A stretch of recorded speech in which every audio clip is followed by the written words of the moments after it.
لاہور کے ثریا عظیم ہاسپٹل سے کون واقف نہیں؟ ایک مذہبی جماعت کے زیر انتظام یہ ہاسپٹل دراصل ایک لبرل خیالات کی حامل کمیونسٹ خاتون ثریا عظیم نے اپنی ساری زندگی کی جمع پونجی سے بنایا۔ آج کی ویڈیو میں ہم یہ جاننے کی کوشش کریں گے کہ ثریا عظیم کون تھیں، قیام پاکستان کے بعد پہلی مجسٹریٹ خاتون نے کیسے اپنی موروثی 8 کنال زمین کو قبضہ گروپ سے واگزار کروایا اور پھر اس پر ہاسپٹل کی تعمیر کیسے ممکن ہوئی، آخر وہ کیا وجوہات تھیں کہ ثریا عظیم نے ہاسپٹل کو جماعت اسلامی کے زیر انتظام دے دیا، اور کیا پاکستانی عوام کی فلاح اور خدمت کا ثریا عظیم کا خواب پورا ہو سکا۔ آپ دیکھ رہے ہیں آؤٹ لائن نیوز، اور اگر آپ اس طرح کی مزید ویڈیوز دیکھنا چاہتے ہیں تو ہمارے چینل کو سبسکرائب کریں اور بیل آئیکن کو ہٹ کرنا بالکل بھی مت بھولیں۔ پاکستان کے تاریخی شہر لاہور میں چوبرجی چوک ایک تاریخی اہمیت رکھتا ہے۔ مغلیہ دور میں شہر لاہور بادشاہوں کا مسکن اور باغات کا مرکز ہوا کرتا تھا۔ موجودہ چوبرجی چوک دراصل ایک بڑے باغ کا دروازہ ہوا کرتا تھا جو مغل شہزادی زیب النساء سے منسوب تھا اور ان کے محل کا حصہ تھا۔ انڈسٹریل ریولوشن اور سائنس کی ترقی کے ساتھ بادشاہت کے ہزاروں سال پرانے دقیانوسی نظام کی جگہ جمہوری نظام نے لے لی، مگر مغلیہ دور کے کسی باغ کی یادگار چوبرجی کا یہ دروازہ آج بھی اسی جگہ پر موجود ہے جسے 4 مینار کی نسبت سے چوبرجی کا نام دیا گیا۔ مگر کسی مغل شہزادی کے باغ کے دروازے یعنی چوبرجی چوک کی شناخت اب مغلیہ دور کے کسی باغ سے نہیں بلکہ ثریا عظیم ہاسپٹل کی وجہ سے باقی رہ گئی ہے۔ اسی چوک پر ایک فلاحی ہاسپٹل پوری آب و تاب سے موجود ہے اور پاکستانی عوام کی خدمت میں مصروف ہے، جہاں پر 24 گھنٹے مریضوں کو سہولیات فراہم کی جاتی ہیں۔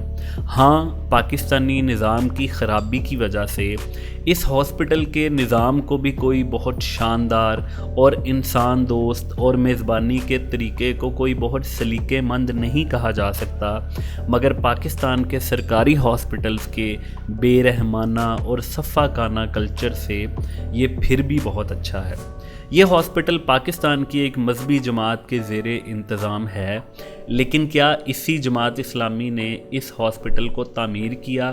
تو اس کا جواب ہے نہیں، بلکہ اس ہاسپٹل کو تعمیر کرنے اور عوام کے لیے وقف کرنے والی ثریا عظیم نامی ایک کمیونسٹ خاتون تھی، جنہوں نے یہ ہاسپٹل تعمیر کیا اور دنیا سے جاتے ہوئے اس یقین کے ساتھ اس کا انتظام جماعت اسلامی کے سپرد کر دیا کہ ان کا صدقہ جاریہ فائدہ مند رہے گا۔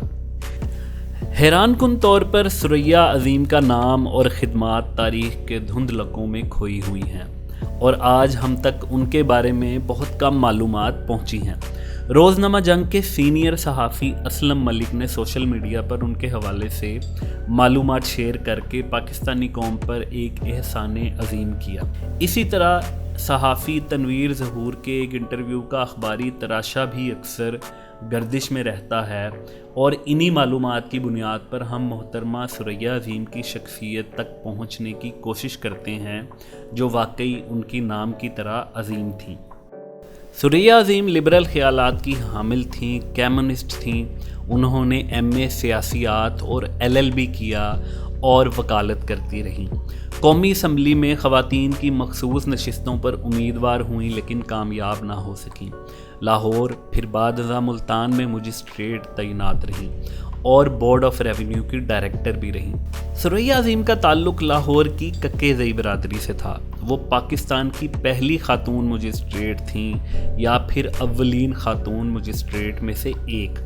وہ ایک لائق اور درد دل رکھنے والی خاتون تھیں، چاہتی تھیں کہ معاشرے میں اونچ نیچ، غریبی، ناداری ختم ہو، سب کو آگے بڑھنے کے یکساں مواقع میسر ہوں۔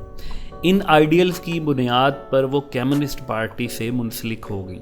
ان کے شوہر میجر خورشید الزمان خان ہاکی کے قومی اولمپئن کھلاڑی رہے تھے، لیکن افسوسناک طور پر اس جوڑے کی کوئی اولاد نہیں تھی۔ کہا جاتا ہے کہ ثریا عظیم ایک منفرد شخصیت کی مالک تھیں۔ وہ کوٹ سے اپنے گھر تک سائیکل چلا کر آیا کرتی تھیں، مردوں کے اس معاشرے میں وہ اپنی ایک الگ شناخت بنانا چاہتی تھیں اور انہوں نے ایک الگ شناخت بنائی بھی۔ ایک بار ثریا عظیم کو سرکاری ہاسپٹل جانا پڑا تو وہاں پر مریضوں کی لاچاری اور انتظامیہ کی سفاکیت سے ان کا دل پسیج گیا۔ اسی وقت انہوں نے ارادہ کیا کہ وہ ایک فلاحی ہاسپٹل بنائیں گی جہاں پر پاکستانی عوام کو باعزت علاج میسر آئے گا، مگر اس مقصد کے لیے ایک وسیع رقم درکار تھی، مگر ثریا عظیم اب اس مقصد کے لیے ٹھان چکی تھی۔ ان کے پاس چوبرجی چوک میں 8 کنال زمین تھی جو انہیں وراثت میں ملی تھی، مگر مسئلہ یہ تھا کہ اس زمین پر قبضہ ہو چکا تھا۔ ثریا عظیم اپنی روزمرہ زندگی میں اتنی مگن تھیں کہ انہیں اس قبضے کو چھڑانے کا خیال اور ضرورت بھی پیش نہ آئی، مگر اب انہیں اس زمین کی ضرورت تھی تو انہوں نے اس قبضے کو چھڑانے کا عہد کیا اور قانونی کارروائی کا آغاز کر دیا۔ ایک طویل جدوجہد اور کئی سال کی محنت کے بعد انہوں نے اپنی اس زمین کو قبضہ گروپ سے واگزار کروا لیا۔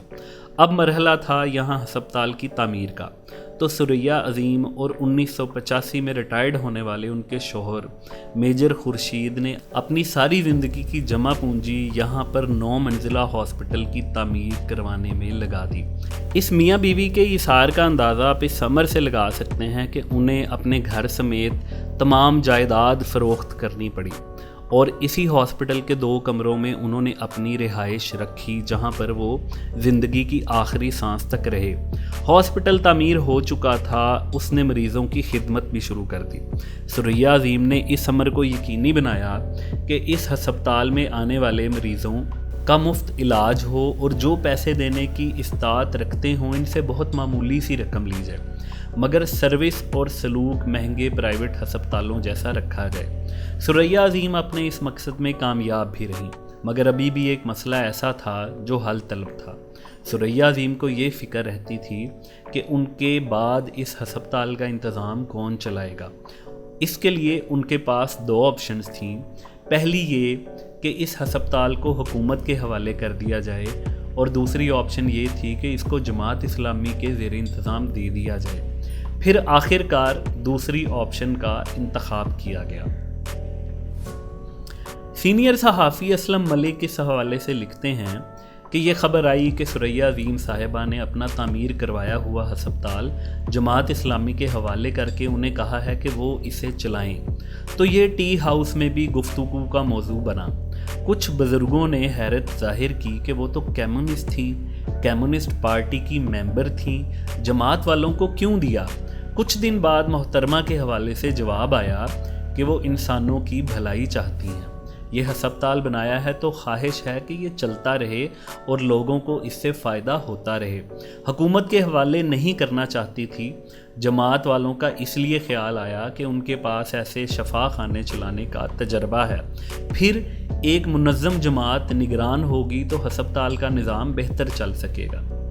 زندگی کی آخری سانس تک یہ بے اولاد جوڑا ہاسپٹل کی بیسمنٹ میں 2 کمروں میں مقیم رہا اور وصیت کی کہ ان کے جانے کے بعد یہ کمرے بھی ہسپتال کے لیے استعمال کیے جائیں۔ ثریا عظیم 2004 میں اس دنیا سے چلی گئی۔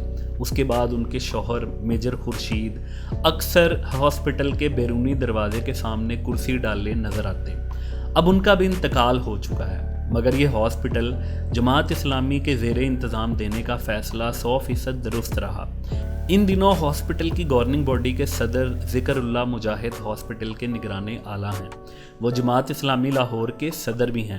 ہاسپٹل کی کارکردگی کا یہ عالم ہے کہ گزشتہ سال یعنی 2021 میں مریضوں کو 4 کروڑ 80 لاکھ روپے سے زائد کی مفت طبی امداد فراہم کی گئی اور امراض گردہ کے 1673 مریضوں کا ڈائلسس کیا گیا۔ ہاسپٹل بہترین انداز میں چل رہا ہے، صرف سٹاف کو تھوڑا سا با اخلاق کرنے اور مریضوں سے عزت سے پیش آنے کی ضرورت ہے۔